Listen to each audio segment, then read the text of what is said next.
We all heard the story about the valiant Gideon and his 300 men from the book of Judges, chapter 6 to 7. But there is more to a story about the bravery of Gideon. It's about God's love and His patience to those He called.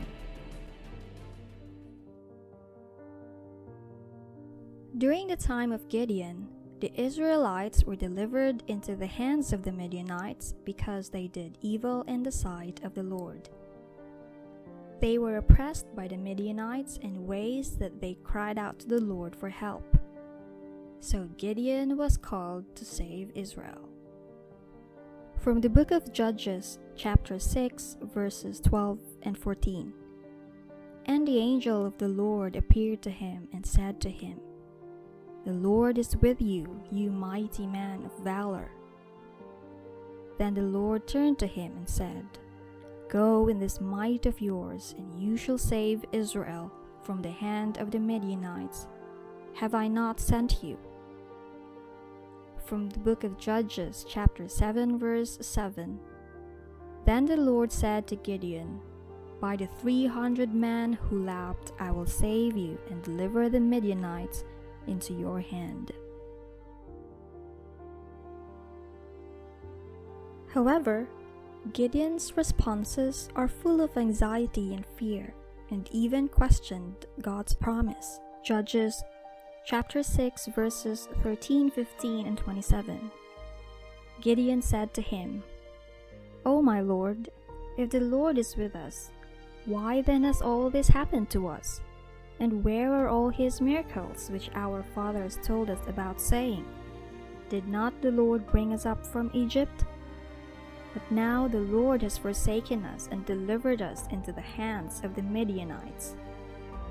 So he said to him, "O my Lord, how can I save Israel? Indeed, my clan is the weakest in Manasseh, and I am the least in my father's house." So Gideon took 10 men from among his servants and did as the Lord had said to him.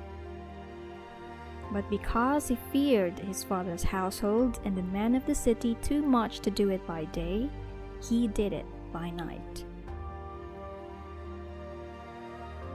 Gideon's fear had been manifested through the series of reassurances he asked from God. Judges chapter 6 verses 17, 36 to 37, and 39.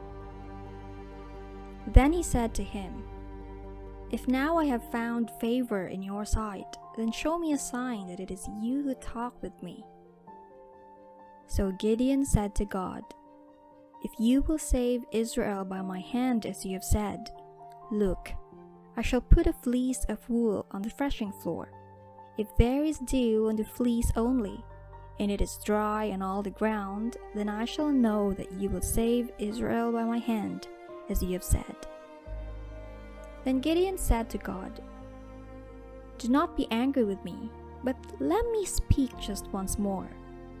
Let me test, I pray, just once more with the fleece.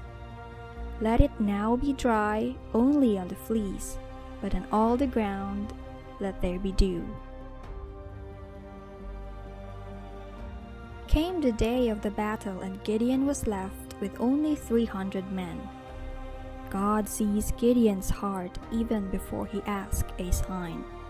Gideon was afraid, but God provided him the assurance through a dream. So, from Judges chapter 7 verses 9 to 11 and 14 to 15.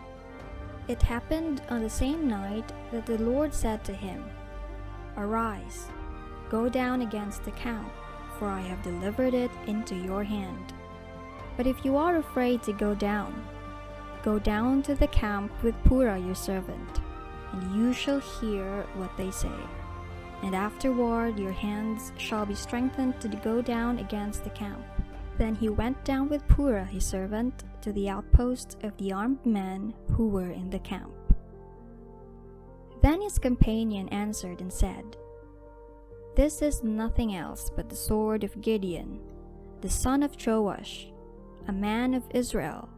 Into his hand God has delivered Midian and the whole camp. And so it was. When Gideon heard the telling of the dream and its interpretation that he worshipped, he returned to the camp of Israel and said, "Arise, for the Lord has delivered the camp of Midian into your hand."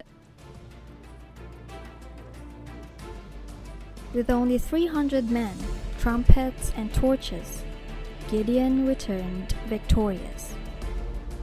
Judges chapter 7 verses 20 and 22. Then the 3 companies blew the trumpets and broke the pitchers. They held the torches in their left hands and the trumpets in their right hands for blowing, and they cried, "The sword of the Lord and of Gideon." When the 300 blew the trumpets, the Lord set every man's sword against his companion throughout the whole camp. Gideon's story is one of the many stories that shows God is not called the qualified. Instead, He qualifies those who are called. If ever we come across Gideon in ourselves, self-doubt and overwhelming fear, we only need to trust God. God is always with us and is always patient to equip us in His calling. He knows our hearts even before we tell Him, and He will always provide us what we need. Let God lead. Judges chapter 6 verse 16. And the Lord said to him, "Surely I will be with you, and you shall defeat the Midianites as one man."